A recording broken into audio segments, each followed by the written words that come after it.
Bien, bonsoir. Dans l'actualité, la menace de l'emprise collecteur des HLM, les autorités écartent le danger. Une boutique et un pan de maison détruits. L'exploitation sexuelle des enfants, les talibés et les domestiques mineurs seraient les plus touchés. C'est du moins ce qui ressort du rapport de la Coalition nationale des associations et ONG en faveur de l'enfant, la CONAF. Exclusion d'élèves qui portent le voile de l'institution Sainte-Jeanne d'Arc de Dakar. Le ministère de l'Éducation et l'établissement dissipent la polémique. Un accord autour de 3 points matérialise l'entente. Les filles retrouvent les salles de classe jeudi. L'institution de prévoyance retraite du Sénégal, marque de fabrique des directeurs généraux sur siège éjectable, le plus mauve de Alassane Samba Diop dans ce journal. Bienvenue à tous dans un instant, le développement.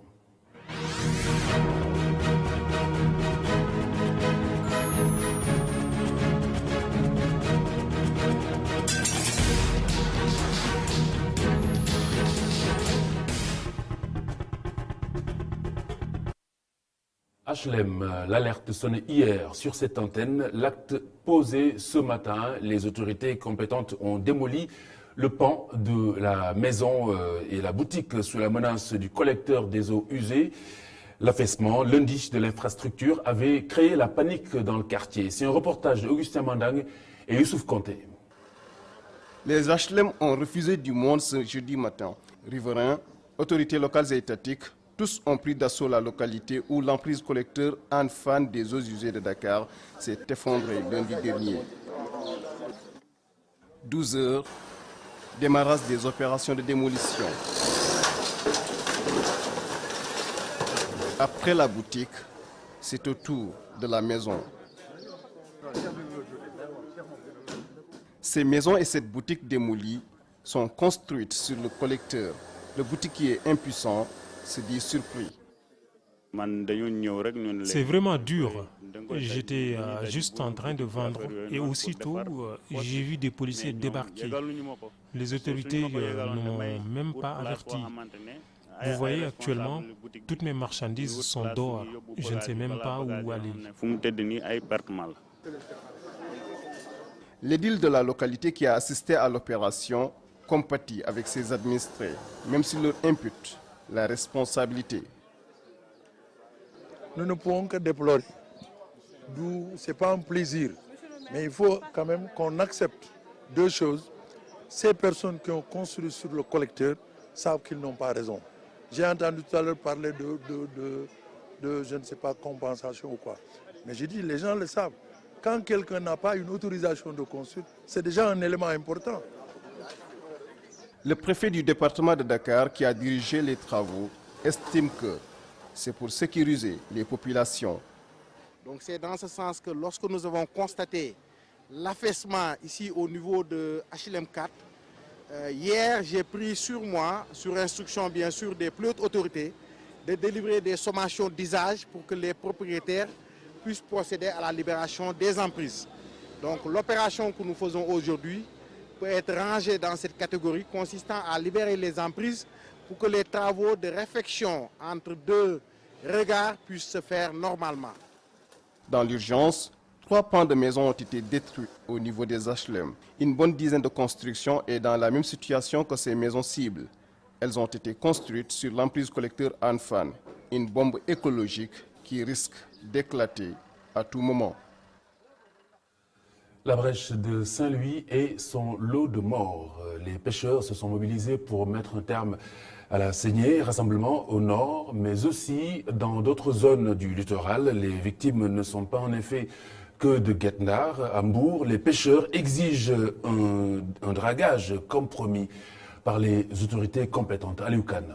Abdoulaye Ndiaye est le secrétaire général de l'Union départementale des pêcheurs artisanaux du Sénégal. Son souci, c'est les cas de mort enregistrés à Saint-Louis suite à l'ouverture de la brèche. Soutenir nos frères saint-louisiens. Ils ont un problème récurrent et face à la léthargie de l'État, nous allons passer à l'acte supérieur. 412 personnes sont mortes en essayant de rendre utile, en essayant de produire pour le développement du Sénégal. Nous sommes des pêcheurs, nous n'avons que la mer. La corporation pêche doit être soutenue. Que des promesses non tenues du côté des autorités du Sénégal qui s'étaient engagées, selon lui, à apporter des solutions à ces dégâts causés par cette brèche. Le dragage de cette brèche a été promis, mais en vain. Ils peuvent parfaitement le faire. Si c'est un projet étatique ou politique, ils le feront. Ça fait belle durée qu'ils l'auront fait. Mais je crois que je ne trouve pas ce non-assistance en personne en danger, avec 40 morts par an, ça c'est récurrent, trop c'est trop. L'insalubrité du quai de pêche de Mbour est décriée par les acteurs de la pêche sortis ce mercredi en masse pour revendiquer de meilleures conditions de travail. Aliou Kanbou. Institution Sainte-Jeanne d'Arc de Dakar, les élèves exclus retrouvent les salles de classe dès jeudi prochain. Elles pourront revenir à l'école avec le voile, à l'origine de la discorde, mais conformément justement à l'accord entre le ministère de l'Éducation nationale et l'établissement. Un accord autour de 3 points. Cheikh Gueye et Mokhtar Nguer. De la discussion jaillit la lumière, dit le proverbe. L'État du Sénégal et l'institution Sainte-Jeanne d'Arc ont trouvé un consensus sur la lancinante question des filles voilées. Le ministère de l'Éducation nationale et l'administration de l'école se sont accordés sur les points suivants. Les 22 élèves seront réintégrés dans l'établissement pour l'année scolaire 2019-2020 à compter du 19 septembre 2019. Le deuxième point, ces élèves porteront l'uniforme assorti d'un foulard de dimension convenable fourni par l'établissement et qui n'obstrue pas la tenue. Réaction de l'établissement. Nous sommes de l'Église catholique. Nous avons toujours eu la préoccupation du vivre ensemble dans la fraternité, la justice et la paix. Et aujourd'hui, avec le ministère pour sauver la cohésion sociale et par obéissance à nos responsables de l'Église catholique, que nous avons vraiment adhéré à ces concertations qui a donné ses fruits. Nous avons joint la présidente des parents d'élèves. Elle a fait savoir qu'elle ne souhaite pas faire de commentaires pour l'instant. Ce parent d'élève vient pour inscrire sa fille qui porte le voile. On n'est pas sûr ce qu'ils vont proposer comme uniforme, si ça va être conforme ou pas. Parce que c'est eux qui vont proposer des voiles. Donc on ne sait pas. Ils vont proposer quoi comme voile. On ne sait pas. On n'est pas sûr. On attend d'abord de voir. On prend la décision en prime, quoi. On n'est pas sûr. On n'est pas encore. Nous sommes dans un pays laïque. Personne n'a le droit d'interdire à nos enfants le port du voile à l'école. Dernier point de l'accord, les familles seront reçues individuellement par la direction de l'établissement en présence de l'inspecteur d'académie qui veillera au respect des conditions définies. Sur cette affaire, toujours Mokhtar Nguer, les personnes mal intentionnées n'auront pas gain de cause. L'abbé Jacques Seck, qui se réjouit ainsi de cette issue, souligne bien que les religions ne seront jamais source de division au Sénégal. Écoutez-le avec Ibrahim Kamara. J'ai eu l'honneur d'avoir fréquenté chaque année que j'allais à Tivaouane. Donc, à ce niveau-là de leur responsabilité, ils ont tellement de conseillers qu'il aurait impossible de faire quelque chose qui n'unisse pas les Sénégalais. Donc, par la maturité personnelle, ensuite, les conseillers qu'ils ont à côté d'eux, tout ce qu'ils disent, c'est de leur embarras, c'est la paix. Moi qui ne suis pas à ce niveau social même, il est clair qu'avant de dire certaines choses, je me demande qu'est-ce que ça va produire dans le pays. Si ça doit construire, on y va. Si ça doit faire un seul Sénégalais mécontent contre moi, je m'abstiens. Donc, les khalifs généraux, les évêques sénégalais sont là vraiment pour permettre au pays de rayonner, d'être parmi l'un des meilleurs pays d'Afrique. Exploitation sexuelle des enfants au Sénégal. Les domestiques mineurs et les talibés sont les couches vulnérables les plus touchées par ce phénomène inavouable. C'est ce qui ressort du mois du rapport présenté aujourd'hui par la Coalition nationale des associations et ONG en faveur de l'enfant, la CONAF, qui dévoile également l'exploitation sexuelle des plus petits sur la toile, d'où l'urgence de l'adoption de la nouvelle mouture du Code de l'enfant. Mais en attendant, un portail de signalement sera développé. Amogo Robert Nyang pour plus de détails. Traite des enfants, mariage forcé, mariage précoce, L'exploitation sexuelle des enfants revêt plusieurs formes dans le monde. Au Sénégal, les domestiques mineurs et talibés les plus touchés par le fléau. C'est ce que révèle dans un rapport la Coalition nationale des associations et ONG en faveur de l'enfant, CONAF. Mais disons que nous avons des profils d'enfants tels que les enfants, les domestiques, les enfants en situation de rue, les enfants scolarisés, les enfants handicapés, qui sont susceptibles d'être victimes de l'exploitation sexuelle en ligne. Le rapport souligne également que le Sénégal est un pays de transit et de destination pour les enfants victimes de la traite à des fins d'exploitation sexuelle. Le Sénégal constitue une route de départ. Il y a des filles sénégalaises qui viennent des villages et qui sont exploitées par des agences qui sont à Dakar et qui vont travailler comme domestiques dans des pays asiatiques. Ce panorama du pays montre également l'exploitation sexuelle que subissent les enfants sur Internet. Pour contrer ce fléau sur la toile, le Sénégal va se doter d'un portail de signalement sur Internet. Le lancement va être fait demain officiellement par le ministre de la Femme, de la Famille, du Genre et de la Protection de l'Enfant et qui permettra à tous les Sénégalais, de façon anonyme ou pas, de pouvoir signaler des contenus, des images ou des vidéos qui sont à caractère sexuel. Et le fait de signaler ces contenus, il y aura derrière une équipe, aussi bien notre police nationale qu'Interpol et d'autres structures de l'État, qui vont pouvoir enlever ces images-là de façon définitive sur Internet et ainsi pouvoir protéger non seulement l'intérêt supérieur de l'enfant, mais également les droits de l'enfant. Au-delà des barrières institutionnelles, des facteurs sociaux comme la crainte des représailles et de la stigmatisation expliquent le silence des enfants sur les crimes dont ils sont victimes. L'institution de prévoyance retraite du Sénégal, IPRES, l'instabilité des directeurs généraux devient une marque de fabrique. Jean-Paul Diaz et Ibrahim Sall l'auraient appris à leurs dépens et le bourreau serait le conseil d'administration. Alassane Samba Diop jette un regard dans le rétroviseur pour justement mieux comprendre le malaise de l'heure.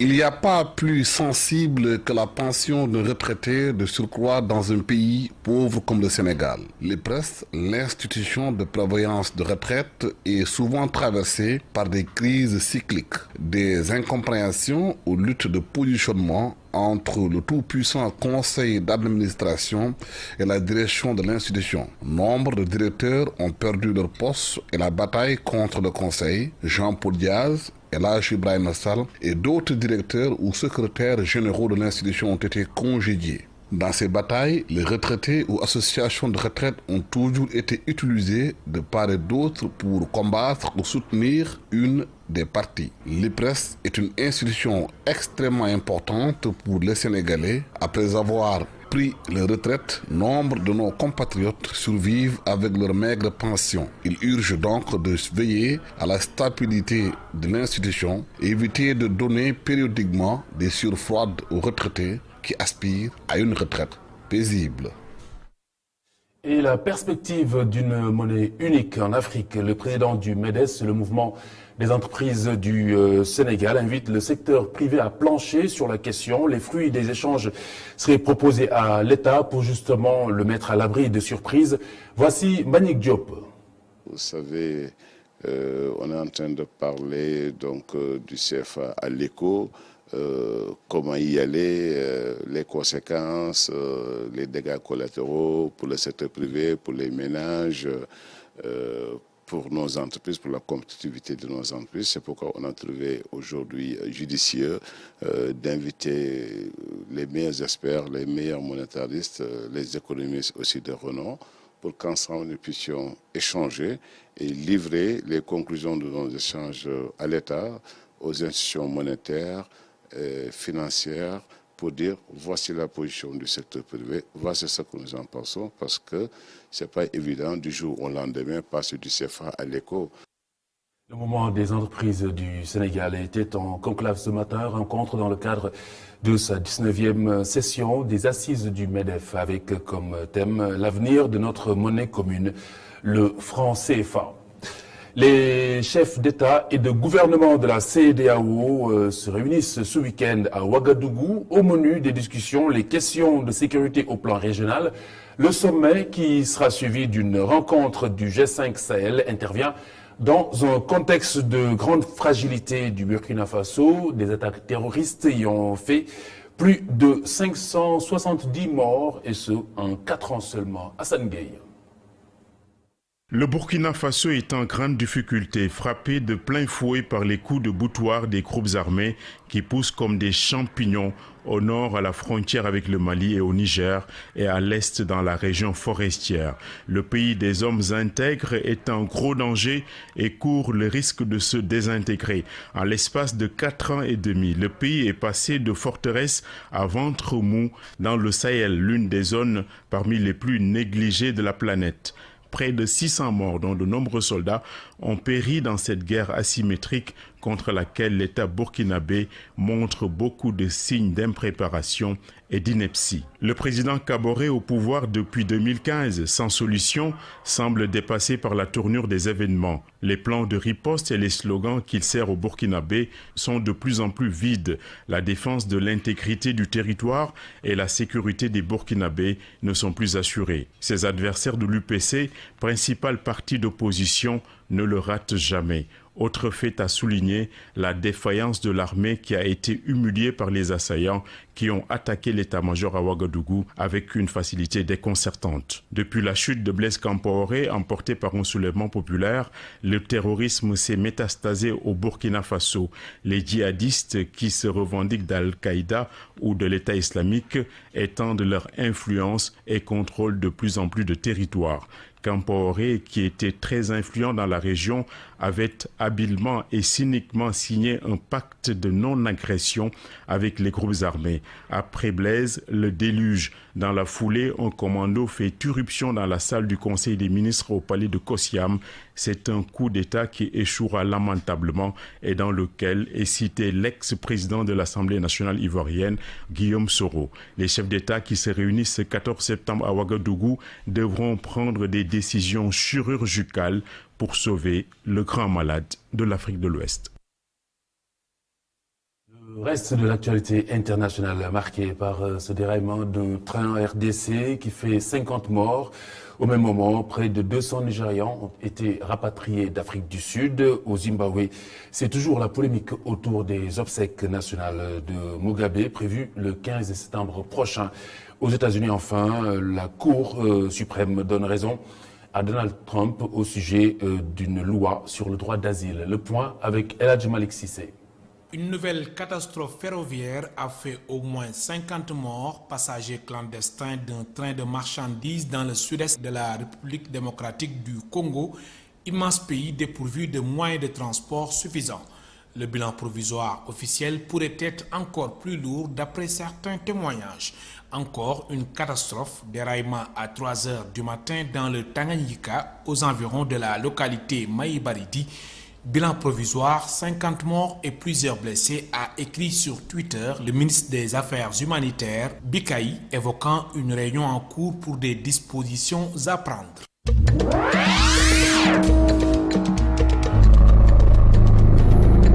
L'ex-président du Zimbabwe, Robert Mugabe, sera enterré en début de semaine prochaine dans son village et non pas au monument dédié aux héros de la nation, ainsi que le souhaitait le gouvernement.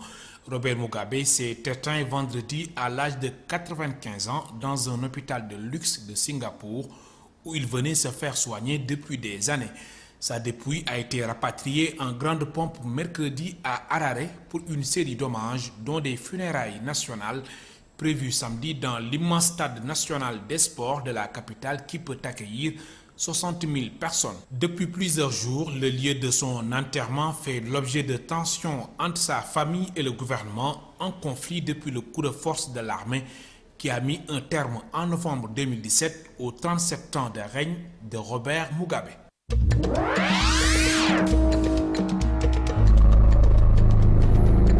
Près de 200 migrants nigérians ont été rapatriés d'Afrique du Sud qu'ils ont quittés après une vague de violences xénophobes meurtrières contre les migrants à l'origine de tensions entre les deux grandes puissances du continent.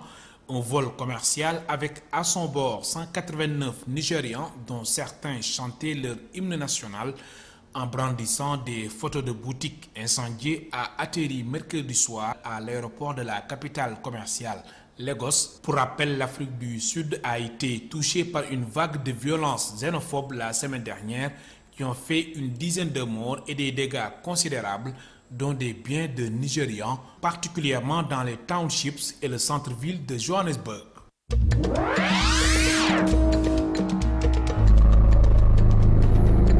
Aux États-Unis, Donald Trump a remporté une victoire de taille sur le droit d'asile. La Cour suprême lui permet d'appliquer dès à présent une nouvelle réglementation destinée à réduire de manière drastique l'arrivée de migrants par la frontière américano-mexicaine.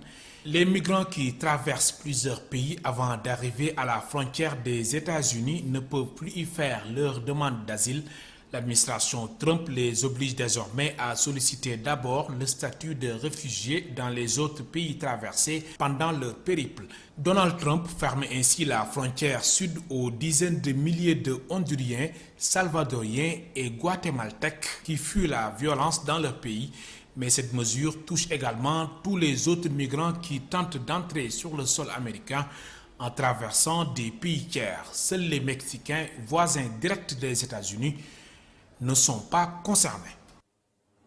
Elhadji Malick Cissé, merci à vous d'avoir suivi cette édition. Dans un instant, hier avec Sophie Abba. Juste après, Nelson Mandela nous inspire avec le professeur El Hadji Changdi Diouf. Et puis à 23h, retrouvez Sode Diakhoumpa dans Jukib Xibaar, c'est le bulletin en Wolof. 20h30, votre rendez-vous religieux du vendredi, Kanforé avec Al-Imam Zakaria Cissé. Quant à moi, je vous retrouve demain, vendredi, Inch'Allah, à 19h.